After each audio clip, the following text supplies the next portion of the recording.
Bonsoir. Monsieur le préfet, monsieur le maire d'Auxerre, représenté par Jacques Augelot, madame le maire de Grugy, messieurs les conseillers généraux et régionaux, élus et présidents, monsieur le président du MEDEF, très cher Étienne, monsieur le président de la Chambre de commerce et d'industrie, cher Alain, monsieur le représentant de la Fédération des travaux publics, cher Pascal, monsieur le président de lui-même, cher Jean, monsieur le représentant de la Banque de France, monsieur le président de la CGPME, messieurs les directeurs généraux, chers adhérents, chers collègues et chers amis.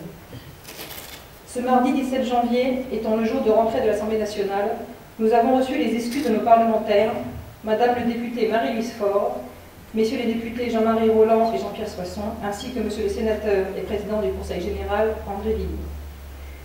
Quelle délicate tâche que celle de vous présenter mes vœux pour cette année 2012, après avoir souhaité vivement l'an passé qu'une embellie économique ardemment désirée me permette enfin un discours réjouissant et optimiste. Car bien sûr, la reprise n'est pas au rendez-vous, et l'année qui nous attend sera sans doute la plus difficile depuis que le secteur du bâtiment a été frappé par la crise en 2009. Bon nombre d'entre vous ont prié avec insistance cette année de présenter des vœux positifs et stimulants afin de ne pas amplifier la sinistrose ambiante et la morosité générale qui participe sans doute à la paralysie d'un système visiblement déjà à bout de souffle. Ainsi, sans pour autant me laisser aller à porter des vœux pieux, habillés d'utopisme et de fausses espérances, et parce que mon rôle est aussi de vous transmettre un message de vigilance et de précaution, j'essaierai donc ce soir d'apporter une note positive à un bilan économique qui ne l'est guère. Le mois de janvier et son cortège de vœux au monde politique, industriel et institutionnel est l'occasion de rencontrer maintes personnalités qui m'ont toutes posé la même question. Qu'attendez-vous cette année comme perspective économique pour votre secteur? Eh bien, force est de constater qu'après 3 années de ralentissement de l'activité, nous ne soyons pas encore au bout du tunnel et que notre préoccupation majeure sera en 2012 de maintenir notre appareil de production, c'est-à-dire de sauvegarder l'emploi de nos compagnons et de nos collaborateurs, malgré une activité économique fortement ralentie et des perspectives de développement peu encourageantes. Dans Lyon, les emplois directs de notre secteur d'activité représentent 7% de la population active, contre 6% il y a 10 ans. Si on y ajoute tous les emplois indirects, négoces, industriels, loueurs de matériel, financeurs, bureaux d'études, déchetteries, restaurateurs, concessionnaires, entreprises de nettoyage, de courtage, de publicité, et j'en passe, qui dépendent de notre activité, nous sommes et resterons, à n'en pas douter, un acteur majeur de l'économie locale. Nos interlocuteurs, quels qu'ils soient, ont-ils vraiment conscience de l'enjeu en termes d'effectifs que les secteurs de la construction représentent? Si on considère qu'actuellement, notre département compte 8 000 salariés dans le BTP, contre 9 000 en 2008, nous en avons perdu 11,5% pendant cette crise, nos partenaires ont-ils mesuré les conséquences sur les secteurs limitrophes et périphériques avec lesquels nous travaillons en étroite collaboration et dont l'emploi est directement menacé par la disparition d'une entreprise de construction? Dans un département où malheureusement l'industrie est en recul, à notre plus grand regret, le secteur du BTP doit être considéré à sa juste place comme un acteur majeur du développement. Nous ne pouvons plus nous contenter de subir les prises de décisions parfois brutales, tantôt d'un donneur d'ordre majeur, tantôt d'une administration ou d'une réglementation, en mettant à mal nos entreprises, en détruisant des emplois et des familles, en réduisant à néant des années d'efforts et de sacrifices, pour répondre en mon petit soldat aux exigences qu'on nous impose sans concertation. Nous ne pouvons plus accepter d'endosser les responsabilités de réglementation édictées sans nous et de rendre des comptes sur l'aboutissement de projets dans lesquels nous étions initialement absents. Ainsi, nous devons être impliqués davantage dans les groupes de travail et de réflexion qui, localement, fixent les orientations financières ou stratégiques en termes de politique du logement, d'une part, de répartition des budgets d'investissement, de rénovation et d'entretien, d'autre part, ou encore de stratégie de développement durable. Nous savons faire autre chose qu'empiler des parpaings. Notre savoir-faire et nos compétences pourraient en étonner plus d'un. Nous avons notre place autour de la table de la réflexion, parce que l'avenir doit se construire avec nous, durablement, sans concession et en toute franchise. Un premier pas a été franchi avec la notion de conception-réalisation dans certaines opérations de construction, où les entrepreneurs du bâtiment sont associés très en amont. D'autres initiatives doivent suivre, et dans différents domaines. En matière de logement social, on ne peut pas occulter les révélations en fin d'année sur la situation financière du plus important bailleur social du département, qui représentait à lui seul près de 10% de l'activité économique du secteur, et qui aujourd'hui, par l'arrêt complet de toutes ces opérations de construction et de rénovation, aggrave doublement la crise du bâtiment et pénalise fortement les carnets de commandes de bon nombre d'entre nous. En 2011, le plan d'affaires de Domanis, qui ne sortira pas, représente près d'une vingtaine d'opérations pour 300 logements neufs et 350 logements en rénovation, soit 50 millions d'euros sur les 550 que constitue l'activité des départements. N'en déplaise à certains, on ne peut que regretter que la gestion d'un organisme social, bénéficiant de fonds publics et ayant pour rôle de développer une offre locative en faveur des familles les plus modestes, tout en soutenant l'activité du bâtiment, n'ait pas été confiée à des personnes plus compétentes et vigilantes. Alors bien sûr, cet organisme doit être soutenu financièrement, car sa disparition serait dramatique pour notre département. Mais il est rageant pour nous, chefs d'entreprise, à qui la sanction pour un tel bilan serait la liquidation judiciaire pure et simple, de voir que pour certains, les erreurs de gestion et les choix douteux d'investissement sont si peu reconnus. Encore une fois, les victimes de ce fiasco seront les familles qui attendent un logement décent et les entreprises qui s'étaient structurées pour répondre aux attentes d'un donneur d'ordre et qui voient aujourd'hui leur carnet de commandes s'effondrer. Ainsi donc, il est légitime d'attendre que cet organisme redémarre au plus tôt son activité, et même si la mesure et la sagesse doivent être utilisées dans la gestion des projets retenus, le soutien financier du Conseil général, des fédérations de tutelle, ainsi que la vente des biens fonciers du groupe, doit conduire au redémarrage au plus tôt de nouveaux projets qui devront soutenir l'activité très réduite du département. Pourquoi souhaiterions-nous être davantage associés aux choix stratégiques des différents projets d'investissement et de développement? Si ce n'est pour optimiser l'utilisation des fonds disponibles restreints dans des projets mieux ciblés, plus modestes techniquement, alliant efficacité énergétique et rentabilité des surfaces, pour tenter d'inverser enfin la politique de prix cassé qui asphyxie brutalement les entreprises aux abois ou les évince simplement en laissant la place aux entreprises extérieures et aux groupes nationaux. Construisons moins, mais construisons mieux, car telle est bien la plus dramatique des conséquences de cette crise. La baisse vertigineuse des prix, qui condamne les trésoreries des entreprises à court et moyen terme et les conduisent assurément à leur perte.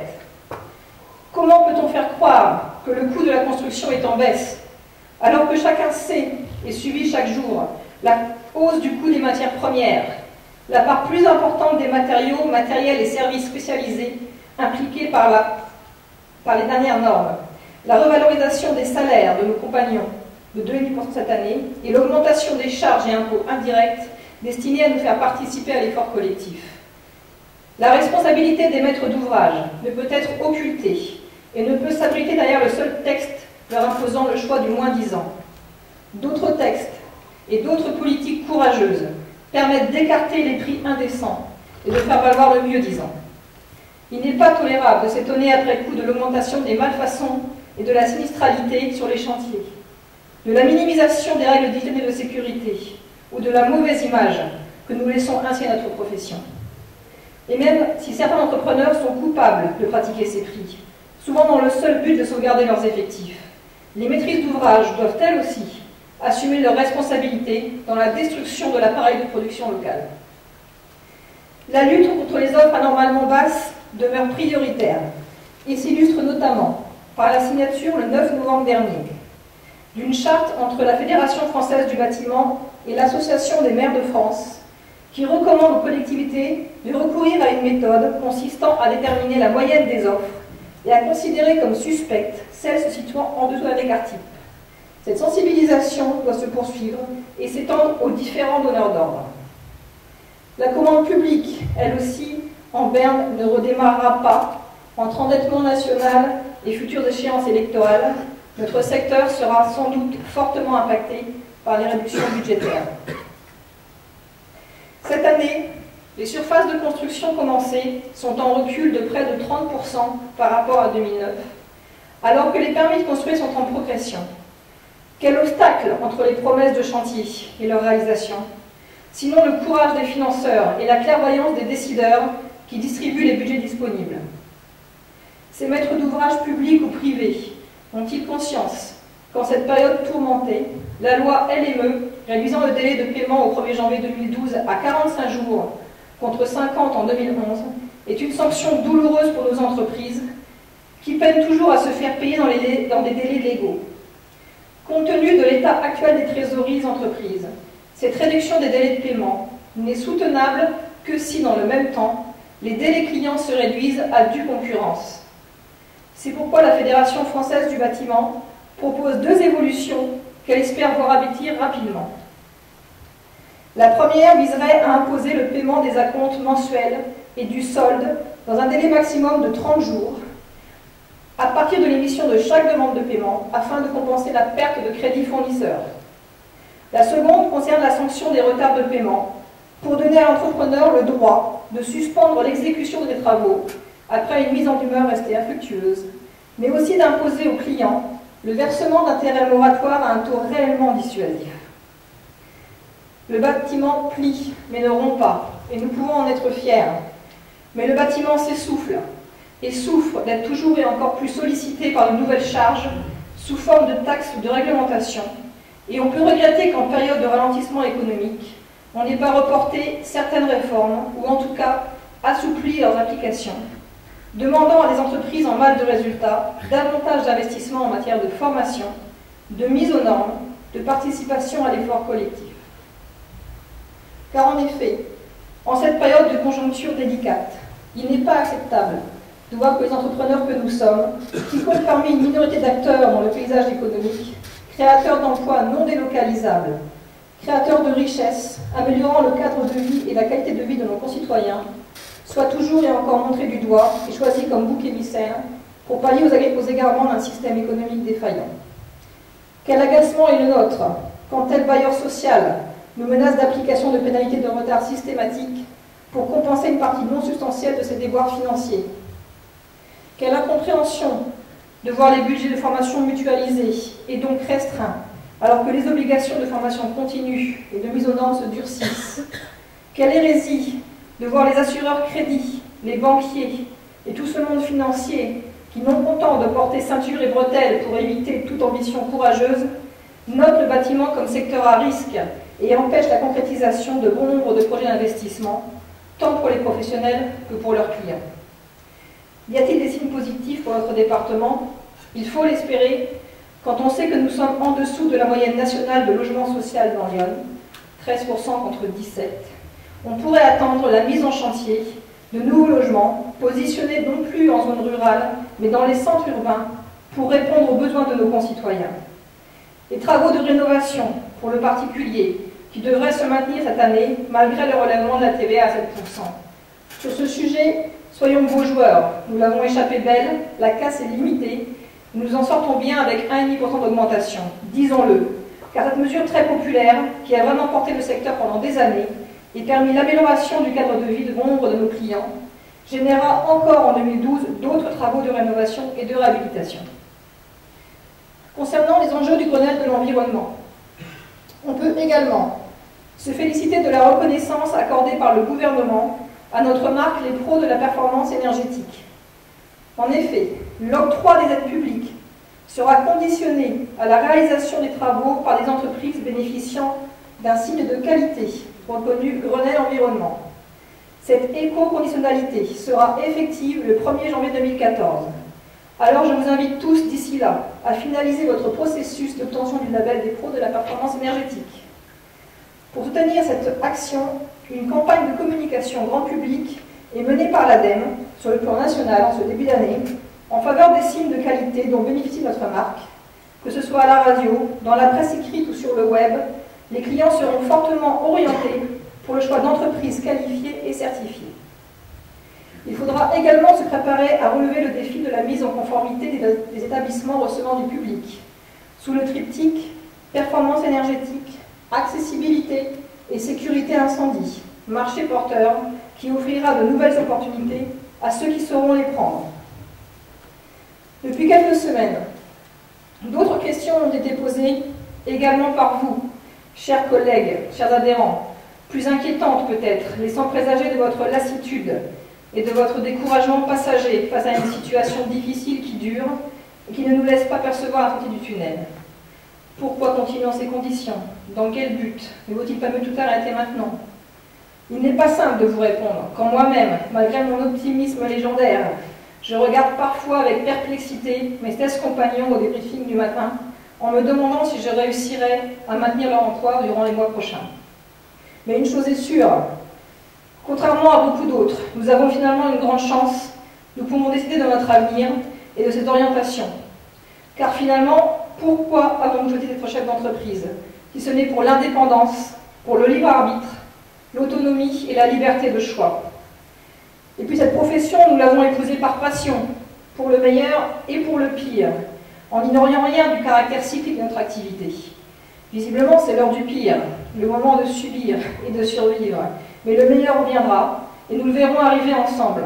Alors il serait dommage d'abandonner vos entreprises, qui représentent pour chacun d'entre vous défis, sacrifices, suées froides et euphorie non dissimulée. Ne baissez pas les armes devant les difficultés, il vous faut persévérer. Il est vrai que cela fait déjà 3 ans que pour ne pas sombrer, nous n'avons d'autre choix que de nous remettre en question, de faire des concessions et de reorienter nos stratégies. Nous n'avons pas d'autre alternative que de faire preuve d'abnégation et faire face à l'adversité, pour continuer à faire partie de ceux qui entreprennent et qui maintiennent l'activité économique du département. Je le sais, nous n'en sommes plus à rogner sur nos marges, car quand tout va bien, nous travaillons juste à l'équilibre, quand ce n'est pas à perte. Pour survivre, certains d'entre vous n'ont eu d'autre choix que de travailler en dehors de notre département, de réduire leurs effectifs en refusant le remplacement de leurs compagnons en départ en retraite, de réduire leur politique de maître d'apprentissage, de stopper leurs investissements en prenant ainsi du retard pour le développement de leur société. Mais il faut tenir bon, continuer à développer notre esprit d'entrepreneuriat pour être présent en nombre et en compétences lorsque l'activité reprendra. La fierté d'appartenir à ce secteur doit rester intacte, car quand le bâtiment va, tout va. Cette maxime, les Français la reprennent encore aujourd'hui à leur compte. C'est en effet le résultat d'une enquête réalisée par Ipsos à la demande de la Fédération française du bâtiment sur l'image véhiculée par notre secteur. Parmi l'un des traits d'image du secteur, l'un de ceux qui ressort à 82% porte sur le rôle moteur qu'il joue dans l'économie française. Plus généralement, les Français s'accordent pour dire que le secteur est dynamique, à 82%, innovant, à 79%, qu'il contribue aussi à améliorer le cadre de la qualité de vie et à valoriser le patrimoine. Enfin, près de 3 Français sur 4 pensent que le bâtiment est un secteur qui embauche. En spontané, les adjectifs, expressions ou sentiments qui viennent à l'esprit des Français en pensant au secteur du bâtiment sont davantage positifs que négatifs, notamment concernant la nature du métier, qui se présente comme un beau métier, passionnant, à la fois utile, nécessaire et important. Face à d'autres secteurs, le bâtiment est perçu comme celui qui contribue le plus à la valorisation du patrimoine, qui est le plus impliqué dans le développement durable, qui contribue le plus à améliorer le cadre et la qualité de vie, qui offre aux jeunes le plus de possibilités d'insertion sur le marché du travail, et surtout qui embauche le plus devant la restauration et les services. Ainsi, pour continuer à jouer notre rôle moteur, je vous propose en ce début d'année de participer activement au groupe de travail et de réflexion que nous allons mettre en place avec l'aide de la Fédération des travaux publics, d'ESCOP, de l'Office du BTP, de la Chambre de commerce et d'industrie, dans le cadre de la démarche IOM 2020, du MEDEF, de l'UMM et de différents représentants du monde du négoce et de l'industrie. Nous espérons la participation des services de la préfecture dans notre démarche, dans la continuité de l'Observatoire du BTP. Ce groupe est destiné à rencontrer les différents responsables, élus et décideurs, et candidats aux prochaines élections législatives, pour dresser avec eux un état des lieux de l'activité et connaître leurs intentions pour notre secteur. L'idée est de les interpeller sur la situation financière de notre profession, de leur faire mesurer l'importance de notre appareil de production, de mesurer les conséquences d'une activité en dents de scie, d'analyser les réalités et les objectifs des travaux liés aux économies d'énergie et aux obligations d'accessibilité, et surtout de leur soumettre la nécessité d'associer les professionnels en amont aux choix réalisés tant sur le plan de l'habitat que sur les mesures d'insertion, de l'apprentissage et bien d'autres sujets d'actualité. En cette année électorale, il est bon de rappeler aux candidats que nous sommes aussi des électeurs attentifs et concernés et que nous attendons de nos élus qu'ils prennent en compte nos particularités et nos préoccupations locales. Enfin, pour notre fédération départementale, je formule des vœux insistants de mobilisation de chacun d'entre vous afin de porter haut et fort nos messages. Rassemblons-nous encore davantage pour que notre profession avance et soit toujours plus reconnue et respectée. Grossissons nos rangs de nouveaux adhérents, recrutés j'espère par notre nouveau chargé de développement, Fabien, et par vous-même auprès de vos connaissances et amis. La force de notre réseau est primordiale dans ces moments d'incertitude et prend toutes ses valeurs dans des actions communes et des prises de position affirmées que nous serons capables de tenir. Vous pouvez compter sur moi pour répondre à ces préoccupations et aux autres challenges qui ne manqueront pas de se présenter. Mais je compte surtout sur vous pour répondre présent et relever ensemble les défis qui seront les nôtres. Ne soyons pas comme beaucoup spectateurs passifs et revendicateurs inutiles. Soyons acteurs de nos entreprises, de notre profession et de nos vies. Je vous donne rendez-vous les 8 et 9 juin prochains pour notre Assemblée Générale et notre premier salon Habitat Pro 89, qui se tiendra ici, à la Fédération de Lyon, où nous mettrons en avant le professionnalisme de nos adhérents, leurs qualifications et leurs certifications, pour répondre au marché de demain, où nous organiserons des débats et animerons des réunions techniques, réglementaires et de lobbying. Car malgré tout, il nous faut continuer à défendre notre profession, représenter nos métiers, valoriser nos compétences et nous positionner comme leaders sur les marchés de demain et leurs exigences réglementaires.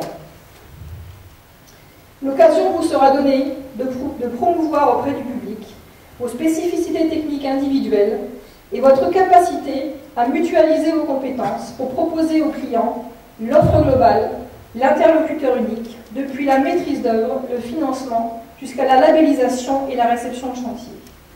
Ensemble, nous serons plus forts pour affronter l'avenir. Il y a bien longtemps, Antoine de Saint-Exupéry disait « La grandeur d'un métier, c'est avant tout d'unir les hommes. » C'est plus que jamais d'actualité. Je vous remercie. Je cède la parole à Monsieur le Préfet.